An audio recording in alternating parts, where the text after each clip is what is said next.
I'm explaining a film from 2023 titled Malum. Spoilers ahead. Enjoy the content. The movie opens with young girls held captive and part of a ritual for an entity, the Low God. Then footage shows Captain Will Loren. He was the heroic officer who invaded the property where cult leader John Malum and his followers were holding girls prisoner and preparing to sacrifice them in a rite. Later, we witness two police officers conversing when Will abruptly blasts the head of a female officer with a shotgun, followed by another cop. When additional officers come and urge Will to surrender, he gently begs that they inform Jessica and Diane that he loves them and is safe in the arms of his master. A year later, Jessica Loren is ready for her first shift as a cop. She then visits her father's grave, where she encounters her mother Diane. Their conversation hints at a strained relationship between Jessica and Diane due to various reasons. After a brief exchange, Jessica leaves the grave site, and as Diane departs as well, a satanic symbol made with blood behind Will's tombstone is revealed. Next, we see Jessica at the old police station, having volunteered for the shift as she wants to experience where her father worked, even if it's just for one night. Just wait, rookie. Calls have been rerouted to the new station, so it should be quiet. If there's an emergency, the station's number's on the desk. Shall be fine. When her senior officer Cohen finds she is Will's daughter, he gets hostile and accuses her father of murdering his comrades before eating his shotgun. He challenges her attendance since he can't come up with a reasonable reason why she has requested this shift, to which she just responds that she is here to work. Jessica's true purpose for being at the station is quickly exposed by her actions. She's there to gather information on her father's murder spree. She enters the locker room and attempts to open her father's old locker, but is frightened by a sound resembling footsteps. Curious, she investigates the bathroom but finds no one. Just then, a ball bounces outside, prompting her to venture outside to further investigate. She discovers a basketball on the basketball court, and her attention is drawn to a silhouette. However, when she quickly turns on the lights, there is no one there. Just then, a bell begins ringing, and when Jessica goes to the gate, she finds an old man standing there. But the man begins peeing on the gate and then abruptly exits the property, perplexing her.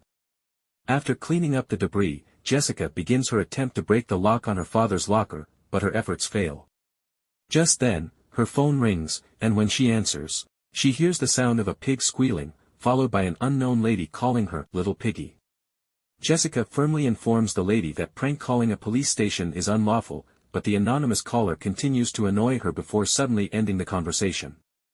Jessica contacts the new police station and requests assistance in tracing the call.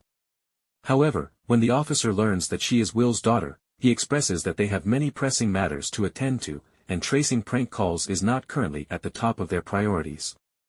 Frustrated by the lack of cooperation, Jessica goes to the locker room and takes matters into her own hands, shooting open the drawer's lock. Inside, she finds a crumpled newspaper piece and a photograph of herself and her father. A closer look reveals a concealed box, and when she opens it, she finds a female sandal and a dossier with information about the females Will had spared from the farm.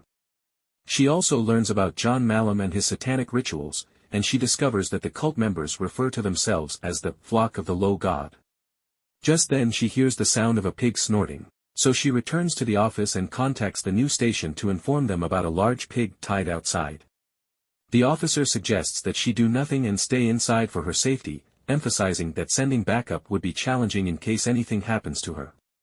After disconnecting the call, Jessica bravely ventures outside to investigate and discovers a satanic symbol made on the back of the pig. She takes a photo of it and notices a name tag on its collar belt. Surprisingly, the name on the tag is Betty, one of the females sacrificed during the cult rite. Jessica takes pity on the pig and carries it into the police station.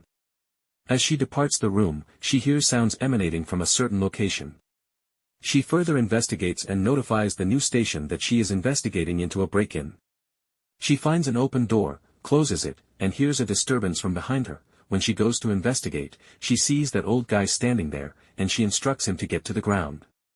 The old guy turns around, clutching the feminine sandal in his hands, professing ignorance and attempting to recall.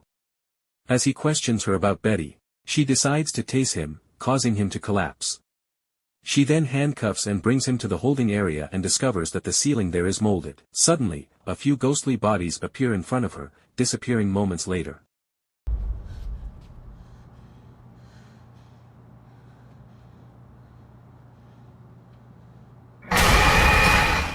She exits the cell, locks it, and calls Cohen, inquiring if he witnessed anything unusual during his shift.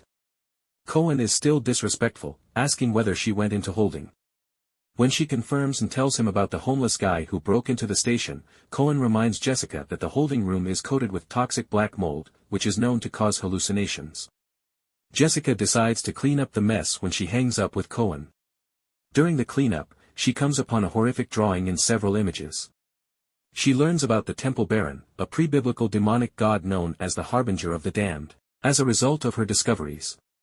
Jessica notices that the symbol on the images matches the one on the pig, and as she continues packing, she discovers a pen drive among her stuff. As Jessica steps out to her car to retrieve her laptop, she becomes aware of another car stopping outside. To her shock, a man throws a woman out and speeds away. Jessica brings her inside the station to give her first aid. As she tends to the woman's wounds, the stranger reveals that her father was a cop. During their talk, the woman describes a horrific episode involving the mountain flock, claiming to have seen them hang themselves in the adjacent cell. Jessica responds that they died in an officer-involved shooting, but the lady bets that she's telling the truth since she saw them with pillowcases over their heads and blood on the walls. Suddenly, the lady comes to a halt, as if she is sensing something Jessica cannot see. Terrified, she begins an unusual prayer, perplexing Jessica. Jessica says she's going to call an ambulance, but the lady yells, scaring Jessica. Jessica gets furious and asks the woman to leave the station. Following the woman's departure, Jessica receives a chilling phone call. A mysterious voice on the line issues a threat, warning that if Jessica ends the call, a girl named Monica Matthews will be killed. The caller claims that Jessica's father initiated something significant, and tonight, they intend to bring it to a conclusion. Jessica contacted the new station to report Monica Matthews' captivity by the flock. Monica Matthews, the responding officer learns, went from a party earlier that night, and two other girls, Julie Sims and Anna Cole, are also gone. These are the same three girls her father rescued a year before. Jessica then attaches the pen drive to her computer and attempts to see the weird film.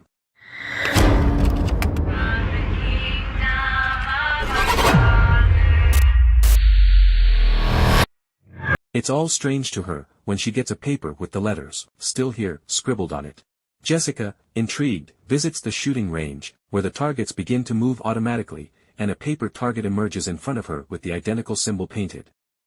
As she removes the paper, she is tormented by a terrible presence, which pursues her as she attempts to run. She tries to exit the station, but the door is shut, and her father's reflection appears on the glass. Jessica becomes afraid and contacts the new station to notify them that they have bolted the doors and she is stuck inside.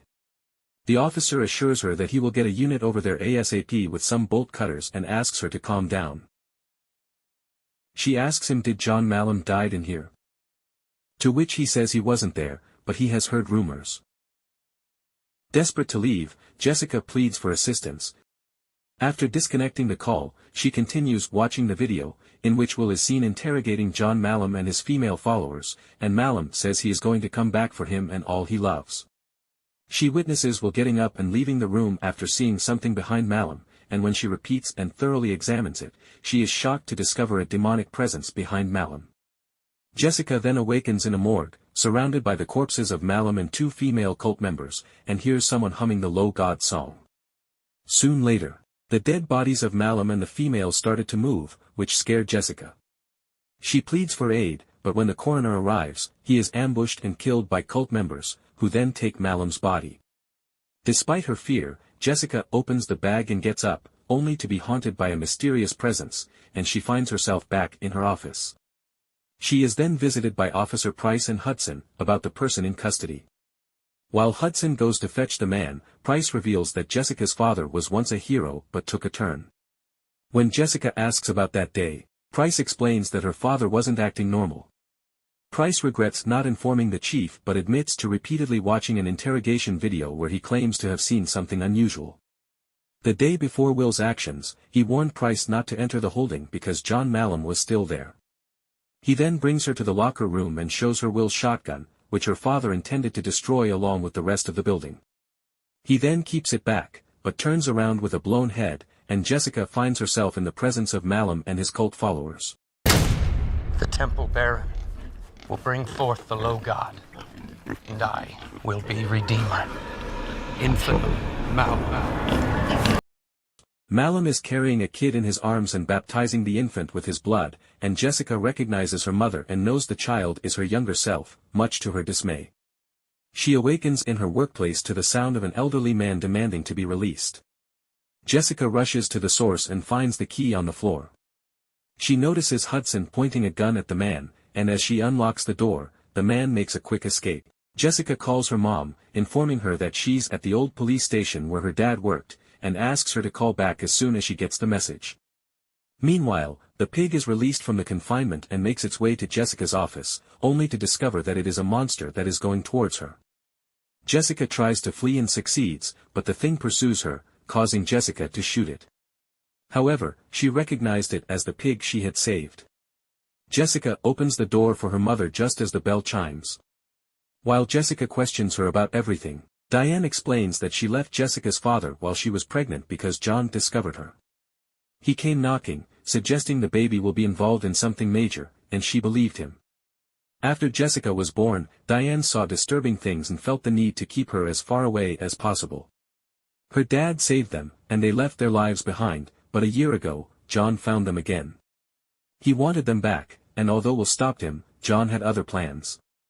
Jessica follows her to her office, and upon hearing a woman shouting, she urges her mom to lock the door and stay inside. Jessica encounters a lady holding a girl at gunpoint, who threatens her to holster her weapon or she will murder the girl. Jessica questions the woman's motivations, and she confesses that John wants Jessica. However, she needs strength for her ceremony, and there is power in bleeding blood. She then shoots the girl, forcing Jessica to shoot the mother, and several cult members rush towards Jessica, closing in on her. Jessica escapes and goes to her office, only to find her mother disappeared. And she hears a lady crying. She discovers a man stabbing a girl, prompting Jessica to shoot him down, but unfortunately, the girl is fatally injured. She then encounters her dad, who tells her she doesn't belong in that uniform. Jessica asks how he could have injured all those people, and he says that he's a cop, and that's what cops have to do sometimes.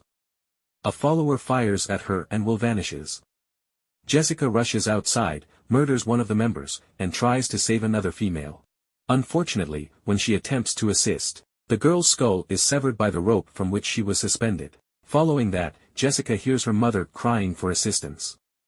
She goes to the locker room, takes her father's shotgun, and heads for the basement. There, she finds demonic female cult members dressed in blood and performing the low god hymn. Guided by one of the cult members, Jessica enters a room where she finds her mom sitting on a throne. Jessica approaches her and uncovers her face, only to find that it is John Malum in his demonic form. Jessica gets terrified and retreats, and she finds the cult members standing behind her. After this, everyone steps aside, and the demon they call the low god finally reveals itself. The cult members claim that Jessica's spirit will feed the monster. Jessica fires at the monster, but it is unfazed. The demon then confronts her, throws its face at Jessica, and she finds herself standing in the corridor, facing the creature. Jessica fires at the monster, forcing it to fall, only to learn it is her mother. Jessica weeps and apologizes to her mother, as the dead followers of Malum laugh wildly behind her. Will holds his wife's body in front of her, anguished. Jessica repeats the code of honor for cops that she chanted whenever panic set in and then blows her brains out. Her body is dragged away by two entities, and she finds herself sitting beside Malum in a makeshift chair, and as she wakes up, the movie ends. That's all the recap, thanks for watching. Your support would be appreciated. I hope to see you next time.